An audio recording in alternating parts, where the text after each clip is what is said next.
Nous sommes toujours dans la séquence 3 du programme d'histoire de la classe de 4e intitulée Les temps forts et les enjeux de la Révolution française de 1789 à l'année 1815. Et après avoir planté le décor spatio-temporel avec la carte de 1793 et la frise chronologique, et après avoir abordé les enjeux de la séquence à travers l'angle artistique de l'histoire des arts et le tableau de la mort de Marat par Jacques-Louis David, il est temps aujourd'hui d'aborder la première leçon, le premier dossier, le premier enjeu majeur de la Révolution française, à savoir la quête de l'égalité, l'inlassable quête de l'égalité entre les Français. En effet, on ne peut pas comprendre le déroulement de la Révolution française et ses enjeux et ses temps forts si l'on ne comprend pas que des Français ont eu une soif d'égalité, certes aussi de liberté, mais d'abord d'égalité. Et on va donc se demander en quoi la Révolution, débutée en 1789, est-elle une quête inlassable de l'égalité entre les Français, et nous nous demanderons aussi quels en ont été les résultats. Et pour bien comprendre cette soif d'égalité de la majorité des Français, il faut partir de la situation de départ. Et la situation de départ, c'est la société française telle qu'elle se présente avant la Révolution de 1789, c'est-à-dire ce qu'on appelle la société d'Ancien Régime, puisque l'Ancien Régime, c'est avant la Révolution. Et en fait, rappelez-vous cette gravure, cette caricature que nous avons étudiée ensemble quand vous étiez en classe de 5e en EMC, quand on traitait de la question de l'égalité en France. Eh bien, justement, la société française de 1789 est l'héritière de la société des campagnes du Moyen-Âge, qu'on a aussi étudié en 5e et en histoire, avec le paysan, le vilain ou le serf dominé par son seigneur. Eh bien, les choses n'ont pas changé, à savoir que c'est l'inégalité qui est la règle.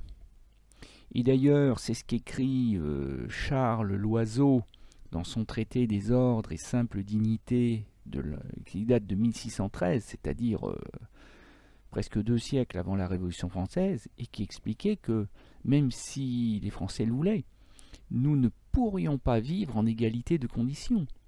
Ainsi, il faut par nécessité que les uns commandent et que les autres obéissent. Et il décrit la société telle qu'il l'a sous les yeux, c'est-à-dire une société en 3 classes, en 3 groupes sociaux, en 3 états de la société française, ce qu'on appelle aussi les 3 ordres. Avec le premier ordre qui est le clergé, c'est-à-dire les membres de l'Église catholique française, représentés sur la gravure par l'évêque, suivi de l'ordre de la noblesse, les descendants des chevaliers du Moyen-Âge, identifiables à leur épée. Et ces 2 ordres-là, à eux seuls, représentent à peine 3% de la population française. Et autrement dit, tout le reste, ce qu'on appelle le peuple, qu'on appelle aussi le tiers-état, représente le reste, c'est-à-dire quasiment 97% de la population. Ce qui revient d'ailleurs à dire qu'il ne faut pas faire de contresens sur l'appellation tiers-état.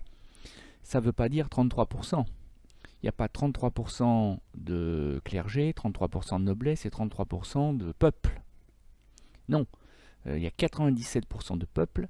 Donc, quand on dit tiers-état, on veut dire le 3e. Autrement dit, le dernier. Autrement, oui, quand on est le 3e sur 3, c'est qu'on est le dernier. Autrement dit, l'ordre le moins important, aux yeux de Dieu et aux yeux du roi.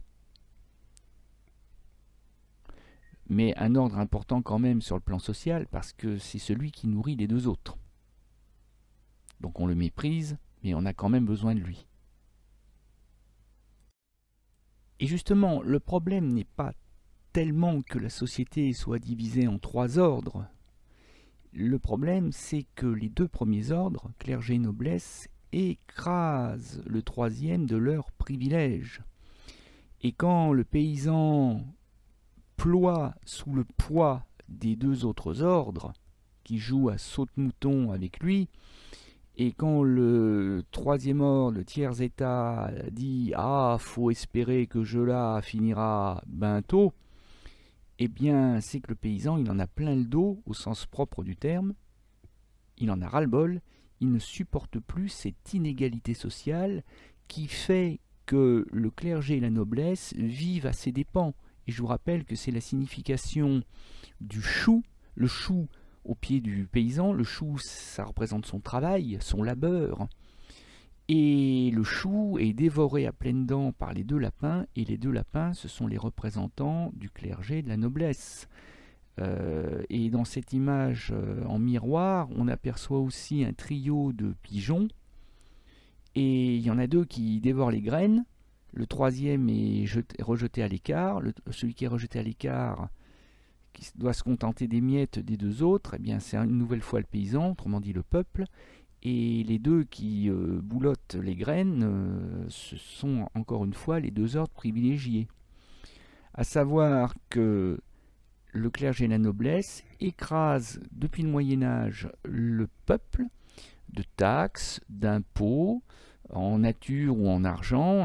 Rappelez-vous les corvées, ces journées de travail obligatoires mais non payées que le paysan doit donner à son seigneur. Il doit cultiver la terre du seigneur gratuitement, c'est ce qu'on appelle la corvée. Eh bien, tout cela crée une situation d'injustice et le peuple ne supporte plus cette inégalité.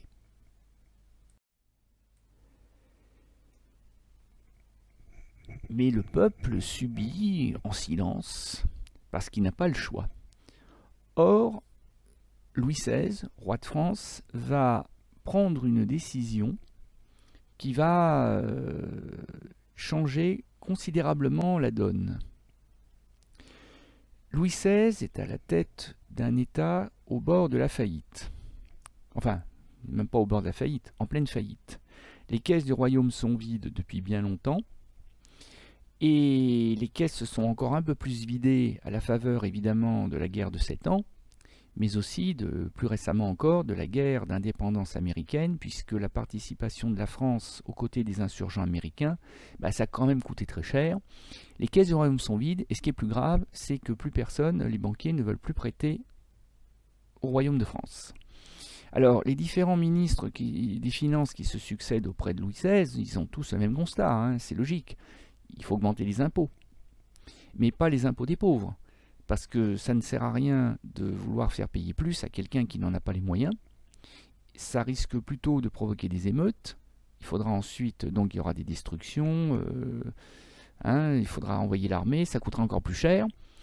Il faudrait donc faire payer les riches. Mais le problème, c'est qu'en France, dans cette France de l'Ancien Régime, les riches, ce sont les ordres privilégiés, c'est-à-dire le clergé et la noblesse. Et le plus riche des 2 ordres, c'est d'ailleurs le clergé. Parce que depuis le Moyen-Âge, quand les seigneurs sentaient qu'ils allaient mourir et qu'ils s'inquiétaient pour le salut de leur âme, qu'ils n'étaient pas tout à fait convaincus d'aller au paradis, ils avaient peur d'aller en enfer, eh bien, ils offraient une terre, des œuvres d'art, des maisons, enfin bref, ils offraient une partie de leur richesse à l'Église, en espérant que ce geste leur entrouvrirait davantage les portes du paradis. Et l'Église est, à la veille de la Révolution, le premier propriétaire de France. C'est l'institution la plus riche, mais elle ne veut évidemment pas payer d'impôts. Et comme Louis XVI n'a pas la volonté d'aller au bras de fer avec les 2 soutiens de la monarchie absolue que sont l'Église et la noblesse, eh ben, le roi n'a pas d'autre solution que de convoquer une institution qui n'avait plus été convoquée depuis quasiment 1610, une institution dont on avait à peu près tout oublié, qui s'appelle les États généraux, c'est-à-dire une sorte d'assemblée nationale qui ne dit pas son nom, mais qui en est une assemblée générale, une assemblée des États généraux, des trois ordres de la société française. Et quand le roi convoque ces États généraux avec l'espoir qu'ils trouveront une solution pour financer la faillite de la France, eh bien, Louis XVI met le doigt dans un engrenage qui, ne le sait pas encore, emportera avec lui la monarchie absolue. Parce que quand il convoque les États généraux, cela implique deux conséquences. La première, la rédaction de cahiers de doléances. La deuxième, et c'est logique, l'élection de députés qui représenteront les Français des trois ordres à Versailles. Ça, c'est en janvier 1789. Alors, un exemple de cahier de doléances, un cahier de doléances du tiers état, qui ne va pas manquer l'occasion de prendre la parole, puisque pour une fois, et c'est inespéré, on laisse le peuple s'exprimer. Donc on voit la première page d'un cahier manuscrit, rédigé probablement à la sortie de la messe du dimanche, par des paysans qui se sont rassemblés, qui ont demandé à un homme du village, pas forcément un paysan d'ailleurs, mais au moins quelqu'un qui savait lire et écrire, eh bien de rédiger ce cahier. C'est celui de la paroisse de Taverny. Alors des Taverny, il y en a plusieurs. Ça peut être celui de la banlieue parisienne, ça peut être celui, il me semble qu'il y en a aussi un en Alsace, peu importe. Et on voit que, par exemple, je vous en donne lecture, hein, quand on a un peu l'habitude de ce genre d'écriture. Article 1er concernant les impôts. Les habitants de Taverny demandent que l'impôt sur la terre soit également réparti entre toutes les classes des citoyens possédant la terre, et que toute exemption pécuniaire soit supprimée. Autrement dit, que chaque propriétaire paye, oui, mais pas seulement le tiers-état, la noblesse et le clergé. C'est ce type de doléance qui va remonter dans un cahier national qui fait la synthèse de tous les cahiers de toutes les petites paroisses locales de France. Il y en a des milliers. Il n'est pas question d'envoyer des milliers de cahiers au roi. Donc on va reprendre en commun toutes les doléances. Et alors les doléances, comme vous pouvez le voir, ce sont des plaintes. On exprime le ras-le-bol des impôts injustes, mais ce sont aussi des revendications. On veut tel changement. Et ce sont aussi des suggestions. Des impôts, oui, mais pour tout le monde. C'est-à-dire qu'on ne se contente pas de râler, on ne se contente pas d'être dans le déni, de refuser, on apporte aussi des solutions parce que l'on veut que les choses changent. Et on veut l'égalité. Ainsi, par exemple, dans cet extrait d'un cahier de doléances du tiers-état de la région de Tours, sur la Loire, un cahier très célèbre, celui de la chapelle craonnaise, qui a été étudié par les historiens et qu'on trouve dans tous les manuels, qui a dû être étudié par tous les collégiens de France. Eh bien, les paysans réclament dans leur article 4 que les députés demanderont l'abolition, la suppression de tous les privilèges des nobles et du clergé. Pas de raison que 3% des Français aient des privilèges, c'est-à-dire tout sauf des droits, parce que les droits c'est pour tous, les privilèges c'est pour un tout petit nombre. Ça, il n'en est plus question. Article 5, l'abolition de la gabelle, des tailles et autres droits, c'est-à-dire des impôts qui sont payés au roi. Alors attention au mot droit, parce qu'en réalité, dans ce texte, le droit c'est plutôt un devoir. Le devoir qu'a le paysan de payer des impôts au roi. C'est-à-dire que le droit du roi, c'est de prélever des impôts, et le droit du roi devient le devoir du paysan, du peuple. Ça, il faut bien le comprendre. Parce que sinon, on ne comprend pas non plus l'article 6. Que pour remplacer ces impôts et droits, donc encore une fois, le droit du seigneur, de l'évêque ou du roi à prélever des impôts sur le peuple, il soit établi une capitation personnelle qui frappe indistinctement les citoyens des trois ordres. Une capitation. Quand vous étiez en 5e, quand on a étudié les croisades, je vous ai expliqué que les musulmans s'étaient emparés de Jérusalem, qu'ils n'avaient pas détruit le tombeau du Christ, qu'ils l'avaient respecté, qu'ils autorisaient même les chrétiens à se rendre sur le tombeau du Christ, dans Jérusalem, mais qu'il leur fallait alors payer une taxe, un droit d'entrée, que les musulmans appellent la dîma, qu'en français on a traduit par capitation, c'est-à-dire un impôt sur la tête. Autrement dit, une sorte d'impôt sur le revenu.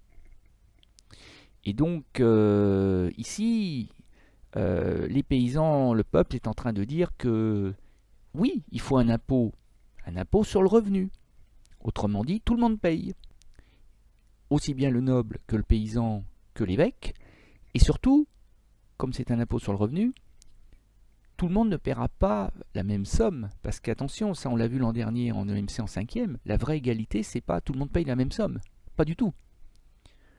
Le pauvre paiera beaucoup moins parce qu'il est pauvre que le riche qui paiera beaucoup plus parce que lui, justement, il est riche et qu'il a les moyens de payer beaucoup plus. Article 8, que la corvée soit totalement abolie, donc ces journées de travail gratuites pour le seigneur, c'est fini. Article 13, le changement de ton est perceptible. Là, on est toujours dans la revendication, mais on est plus aimable, on est plus poli, on hésite davantage, que l'on puisse abolir les dîmes, c'est-à-dire cette taxe payée à l'Église, qui enrichit l'Église, et qui consiste à prélever une partie des récoltes des paysans et à les donner aux prêtres de la paroisse. Alors là, on hésite un peu plus parce que d'abord, on ne voudrait pas se fâcher avec Dieu, parce qu'après tout, la dîme va à l'église, donc c'est comme si elle allait à Dieu. Le paysan, il n'a peut-être pas envie d'aller en enfer. Et puis aussi, parce que le curé du village, souvent, c'est un fils de paysan qui ne travaille pas la terre, qui s'est mis au service de Dieu. Il rend des services, il marie les amoureux, il baptise les enfants, il enterre les morts, il fait la messe le dimanche. C'est quelqu'un qu'on côtoie au quotidien, qui vit parfois pauvrement d'ailleurs, parce que la dîme, ça va plutôt à l'évêque qu'au petit curé. Donc là, on laisse entendre que si c'est pas possible, on fera une exception. Par contre, le ton redevient très ferme sur l'article 16. Que les emplois civils, militaires, ecclésiastiques soient possédés de façon que la noblesse n'ait plus la préférence et que le tiers n'en soit plus exclu. Alors ça aussi, ça demande une explication. Les Français n'ont pas que soif d'égalité devant l'impôt ou devant la loi. Ils ont aussi soif d'égalité devant la chance. C'est-à-dire que il faut que chacun ait l'égalité des chances et que ça soit le mérite qui l'emporte, le mérite, le talent, et non pas la naissance. Or, qu'est-ce qui se passe depuis le Moyen-Âge? C'est que les paysans sont des fils de paysans qui transmettront à leur tour leurs conditions de paysans à leurs enfants. Que les fils de nobles, eux, ils sont nés du bon côté de la barrière sociale. Alors, chez les nobles, c'est simple. Le premier, il hérite du titre, il hérite des terres, parce qu'on ne partage pas les terres entre les enfants, parce que si on devait partager les terres entre les enfants, très vite, les nobles vivraient sur des miettes de terre, et ils seraient très pauvres. Donc, le fils aîné hérite du titre et de la terre, et les autres frères qui naissent après doivent se contenter d'un lot de consolation. Donc souvent, s'il y a 3 garçons, par exemple, donc le premier héritera du titre de duc, de comte, de marquis, de ce que vous voulez. Et ensuite, le deuxième deviendra militaire et le troisième embrassera la carrière religieuse.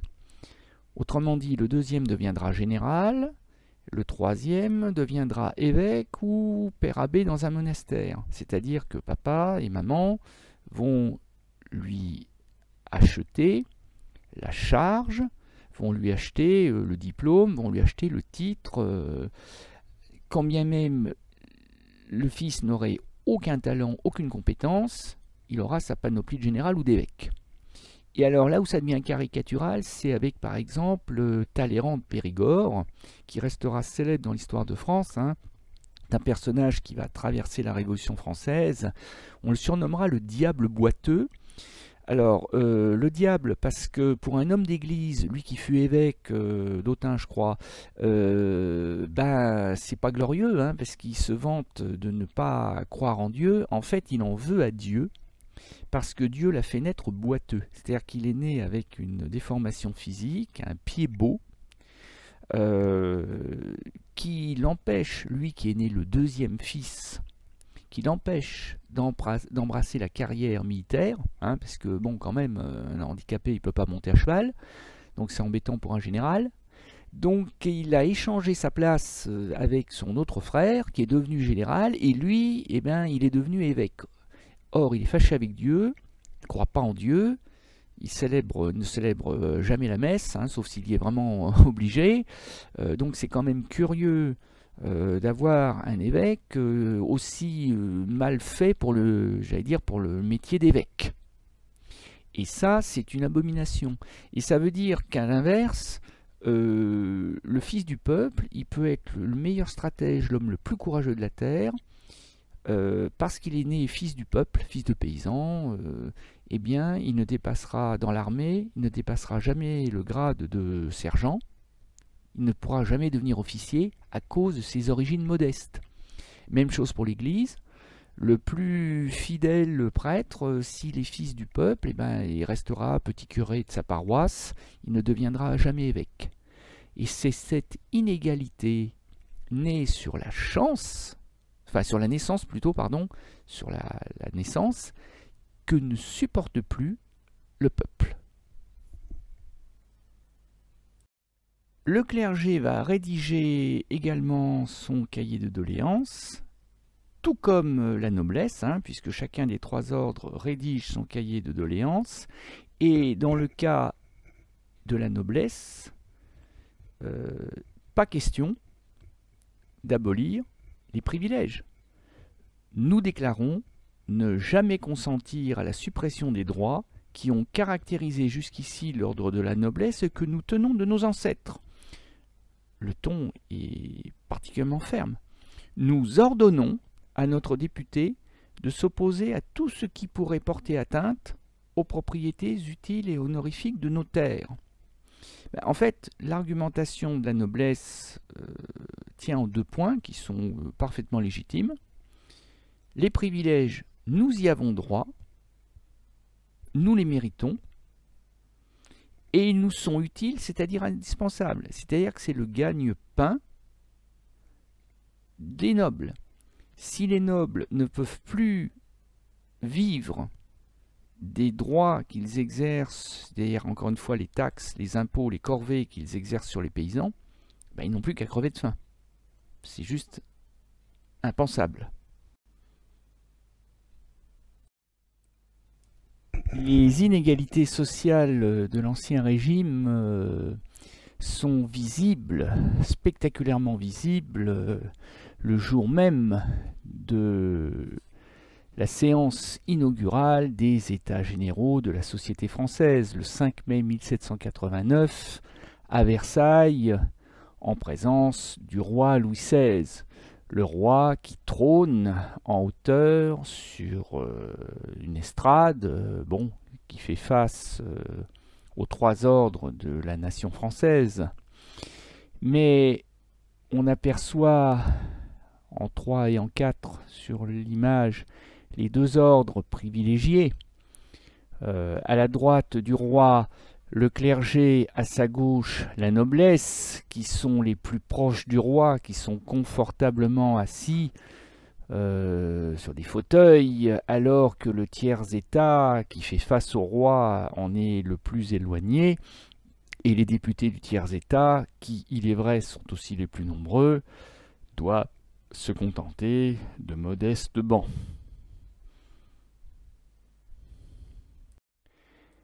Alors évidemment, les deux ordres privilégiés refusant l'abolition des privilèges, il n'est pas question d'égalité. Et ça, les paysans l'ont bien compris, hein, ils ne se font pas d'illusions sur ce qui les attend à Versailles. Et c'est sans doute l'une des raisons qui pousse, il y en a une autre, c'est la peur de représailles exercées par les seigneurs contre les paysans qui ont osé, dans les cahiers de doléances, réclamer l'abolition des privilèges. Et ces paysans en ébullition vont se mettre à attaquer les châteaux des seigneurs, qui vont se mettre à brûler. C'est une véritable épidémie. Un château, 10 châteaux, 100 châteaux qui se mettent à brûler, comme le montre cette gravure de forme circulaire, qui vous montre un peu à la manière du Moyen-Âge, en une seule image, 3 événements. On aperçoit des paysans qui accourent au loin, qui se ruent sur le château. Ces mêmes paysans qui défoncent la porte, le portail du château avec un bélier de fortune fait d'un tronc d'arbre, et ces mêmes paysans qui se ruent dans les étages et qui brûlent des papiers. Et ce ne sont pas n'importe quel papier, ce sont les registres seigneuriaux, c'est-à-dire ces grands livres dans lesquels sont consignés toutes les taxes, tous les impôts que doit telle et telle famille de paysans à son seigneur. Et le seigneur en question, s'il ne veut pas brûler au milieu de ses papiers, et l'incendie des papiers communique l'incendie au château, c'est pour ça que les châteaux finissent par brûler, eh bien le seigneur, s'il ne veut pas brûler, lui et sa famille, au milieu de ses papiers de son château, eh bien on le voit sur l'image, sont obligés de s'enfuir avec leur carrosse avant que les paysans n'arrivent. Et cette épidémie d'incendie, de papier des actes seigneuriaux, des registres seigneuriaux et des châteaux, c'est ce qu'on a appelé la Grande Peur. Et cet événement révolutionnaire porte bien son nom, parce que tout le monde a peur. Les paysans attaquent les seigneurs parce qu'ils ont peur que les privilèges ne soient pas abolis, parce qu'ils ont peur que les seigneurs se vengent sur eux. Et puis les seigneurs, ils ont peur de la violence de leurs paysans, donc tout le monde a peur de tout le monde. Et alors ce qui est assez effarant, c'est de se dire, assez étonnant, c'est de se dire qu'à une époque où les moyens de communication sont rudimentaires, hein, où il n'y a pas le journal de 20 heures, il n'y a pas l'internet, il n'y a pas la radio, la presse papier non plus, et bien spontanément, sans s'être donné le mot, eh bien, des paysans se mettent à brûler les châteaux et les registres seigneuriaux un peu dans toute la France. Hein. C'est la France qui est en jaune sur la carte, donc il y a quelques régions qui échappent à la grande peur, comme la Corse, comme l'Alsace, comme la Bretagne, la Gironde, mais c'est bien à peu près tout. Et c'est dans ce contexte que justement va être proclamée l'abolition des privilèges. Parce que même si les informations circulent mal et lentement, comme je viens de l'expliquer, elles circulent tout de même. Et à Versailles, on finit par apprendre que depuis le début du mois de juin, des châteaux flambent dans toute la France. Nous sommes le 4 août 1789 et l'Assemblée nationale, hein, puisque les États généraux, entre-temps, se sont proclamés Assemblée nationale, eh bien, se réunissent en urgence à la demande des représentants de la noblesse, parce qu'il y a littéralement le feu, au sens propre comme au sens figuré, et qu'il faut bien faire quelque chose. Et ce sont les chefs de la noblesse et du clergé eux-mêmes qui, au cours de cette soirée dramatique, vont proposer la mise en vote du sacrifice des privilèges, c'est-à-dire l'abolition des privilèges. En cette nuit du 4 août 1789, l'impensable arrive, à savoir que ce sont les principaux défenseurs des privilèges qui proposent donc eux-mêmes le vote par l'Assemblée nationale de l'abolition, c'est-à-dire la suppression des privilèges, tout simplement parce que, comme l'explique le marquis de Ferrières, député de la noblesse à l'Assemblée, la noblesse et le clergé n'ont plus le choix. Et le marquis, qui s'attend à passer un sale quart d'heure quand il reviendra auprès de ses électeurs, parce que ses électeurs lui reprocheront ce qui passera à leurs yeux pour une trahison, le député leur explique dans cette lettre qu'il n'y avait pas le choix. Les circonstances malheureuses où se trouve la noblesse, l'insurrection générale élevée de toutes parts contre elle, plus de 150 châteaux incendiés, les titres seigneuriaux recherchés avec fureur et brûlés. Il est en train de décrire ce que les historiens appelleront donc plus tard la Grande Peur. Et en réalité, au moment où le marquis de Ferrières couche ces lignes par écrit, on est plus près des 400 châteaux brûlés que des 150. L'impossibilité de s'opposer au torrent de la Révolution, tout nous prescrivait la conduite que nous devions tenir. Le clergé et la noblesse se levèrent et adoptèrent toutes les motions proposées, c'est-à-dire qu'ils ont voté tout ce que le peuple a voulu. Il eût été inutile, dangereux même, de s'opposer au vœu général de la nation. Autrement dit, ce que le marquis de Ferrières explique à ses électeurs, c'est qu'il ne les a pas trahis. Ou du moins, en les trahissant, il leur a peut-être sauvé leur château, et il leur a sans doute sauvé la vie. Et donc, cette abolition des privilèges, elle commence comme un acte d'une très grande naïveté, parce que s'il suffisait aujourd'hui de brûler les perceptions pour ne plus avoir à payer d'impôts, si c'était aussi simple, ça ferait bien longtemps qu'il n'y aurait plus une seule perception en France.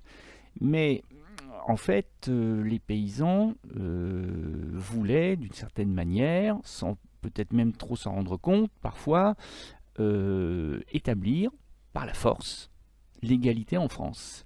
Et c'est ce qui explique que cette gravure, les paysans, au lieu de moissonner les blés, au lieu de battre le blé récolté, mettent en morceaux les symboles de la noblesse et du clergé, les mitres des évêques, les crosses d'évêques, les sabres des nobles. Et voilà, ils mettent en pièces les privilèges. Et cette nuit du 4 août va être confirmée à peu près 3 semaines plus tard, donc dans la foulée, toujours par les députés de l'Assemblée nationale, des 3 ordres de la société, lorsqu'ils proclament ce qui restera aux yeux de beaucoup le principal symbole de la Révolution de 1789, la DDHC, c'est-à-dire la Déclaration des droits de l'homme et du citoyen du 26 août, en fait, tout tient dans le premier article, l'article 1. Les hommes naissent et demeurent libres et égaux en droit. Donc ça veut dire qu'il y aura toujours des nobles, il y aura toujours des évêques, il y aura toujours des paysans, mais ils seront libres et surtout égaux en droit. Et l'article 13, part du principe que pour l'entretien de la force publique et pour les dépenses d'administration, une contribution commune est indispensable. Autrement dit, pour que l'État fonctionne, il faut des impôts. La contribution commune, c'est l'impôt. Mais elle est indispensable, mais elle doit également être répartie entre tous les citoyens en raison de leurs facultés. Autrement dit, ce que réclamait le cahier de doléances de la chapelle craonnaise, est officiellement adopté, c'est-à-dire cette idée d'un impôt sur le revenu payé en fonction des moyens, des ressources de chacun. Donc on en arrive à la première partie de notre dossier, de notre séance, la première partie de la leçon, D1. L'inexorable marche en avant vers l'abolition des privilèges. Inexorable, ça veut dire qu'on a beau faire, on ne pourra pas l'empêcher. Rien ne se mettra en travers du chemin du peuple vers l'abolition des privilèges. Avant 1789, la société d'Ancien Régime repose sur la société des 3 ordres avec ses inégalités sociales assumées et fondées sur les privilèges. Les cahiers de doléances du tiers-État réclament l'abolition des privilèges, obstacle à la liberté et à l'égalité revendiquées par le peuple. Ils se heurtent à la fin de non-recevoir des deux autres ordres. Autrement dit, les deux autres ordres refusent. Mais la grande peur agite les campagnes à l'été 1789. La panique gagne les députés de la noblesse et du clergé qui votent l'abolition des privilèges dans la nuit du 4 août 1789. Abolition confirmée par la DDHC, proclamée par l'Assemblée nationale le 26 août, toujours de l'année 1789.